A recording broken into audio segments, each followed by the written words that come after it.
Dragi prijatelji, pozdravljam vas.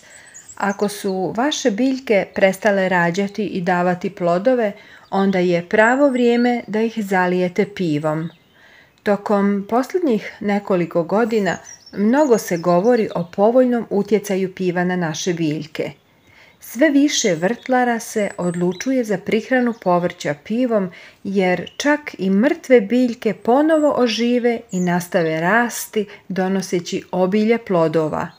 Pivo je zaista djelotvorno jer sadrži slad, hmelj, kvasac i vodu te neslađene sirovine, kukuruznu krupicu, rižu, ječam i pšenicu. Prisustvo minerala poput željeza, hroma, bakra, natrija, silicija i kalija svakako se može smatrati povoljnim svojstvom. Ova prihrana poboljšat će zelenilo lišća, a plodovi će biti veći i jači. Evo kako da pripremite ovu prihranu.